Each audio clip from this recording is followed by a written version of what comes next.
नमस्ते दोस्तों।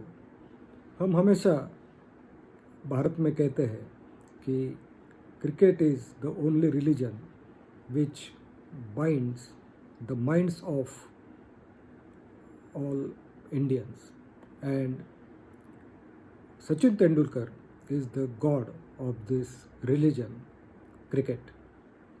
सचिन तेंदुलकर भारत के एक महान खिलाड़ी है और सिर्फ भारत के नहीं तो पूरे विश्व के वो महान खिलाड़ी है। वो हमेशा काम रहते हैं और किसी को जवाब देना है तो वो अपने बल्ले से देते थे और इसके लिए वो बहुत पॉपुलर थे। सचिन तेंदुलकर को ऑस्ट्रेलिया में भी सब क्रिकेटर्स बहुत मानते थे और आप जानते हैं कि ऑस्ट्रेलियन प्लेयर्स जब कोई अपोजिट प्लेयर बैटिंग को आता है तब वो उनको स्लेज करते हैं। स्लेज करना यानी ऐसे कुछ उल्टे सुल्टे कमेंट करना जिसके कारण उस बैट्समैन को थोड़ा सा गुस्सा आता है और गुस्सा आने के बाद उसका कंसंट्रेशन लूज़ होता है और वो आउट हो जाता है। इसे कहते हैं स्लेजिंग। तो ये ऑस्ट्रेलियन प्लेयर्स ये हमेशा स्लेजिंग की थ्योरी अपनाते हैं। ब्रैड हॉग जो एक ऑस्ट्रेलिया का बॉलर है वो भी इस प्रकार की टेक्निक्स अपनाता था और सचिन तेंदुलकर को जब भी वो बैटिंग को आता था तब सचिन तेंदुलकर को ऐसे ही स्लेजिंग करके वो बॉलिंग डाल के सचिन को आउट करने की कोशिश करता था।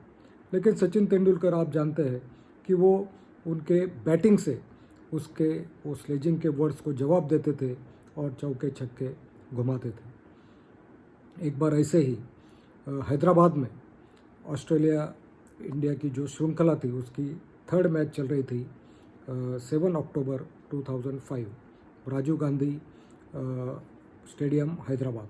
तो उस मैच चल रही थी और ब्रैड हॉग सचिन को बॉलिंग कर रहा था। सचिन 39 रन्स पर खेल रहे थे और अचानक एक गेंद पर वो आउट हो गए, क्लीन बोल्ड हो गए और आउट होने के बाद सचिन तेंदुलकर क्रीज छोड़कर जाने लगे और ब्रैड हॉग वो इतना खुश हो गया था कि वो नाच रहा था क्योंकि सचिन तेंदुलकर को आउट करना ये किसी बॉलर के करियर के लिए बहुत बड़ी बात होती थी और इसलिए वो बहुत खुश था। और शाम को जब ब्रैड हॉग ने सोचा कि चलो ये स्लेजिंग वगैरह ये बाजू को रखते हैं, आज मैंने सचिन को आउट किया है तो सचिन को मिलते हैं और सचिन तेंदुलकर को शाम को मिलने जाता है। और उसी समय जब वो सचिन के पास जाता है तो सचिन नेट में प्रैक्टिस करते रहता है। मतलब आप सोचो कि सचिन तेंदुलकर उस दिन आउट हो गया तो आउट होने के बाद फील्डिंग के लिए थोड़ी प्रैक्टिस करके आदमी रेस्ट करता होगा, लेकिन सचिन ने तभी भी प्रैक्टिस वो कर रहा था नेट के अंदर। तो ब्रैड हॉग वहाँ जाता है एक फ़ोटोग्राफ लेके और वो फोटोग्राफ पर सचिन तेंदुलकर का जो आउट हुए और का फ़ोटो होता है और स्टंप और बेल्स ऐसे बिखरे हुए होते हैं और वो ब्रैड हॉग सचिन के पास जाता है और सचिन को बोलता है, Sachin today I am very happy and please give me your autograph. तो सचिन तेंदुलकर उस पर सिग्नेचर करता है और नीचे एक बहुत बढ़िया सेंटेंस लिखता है। वो लिखता है, इट वोंट हैपन अगेन हॉगी।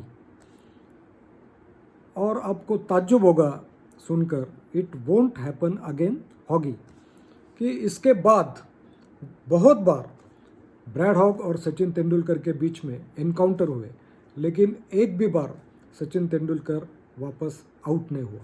इसे कहते हैं कॉन्फिडेंस लेवल।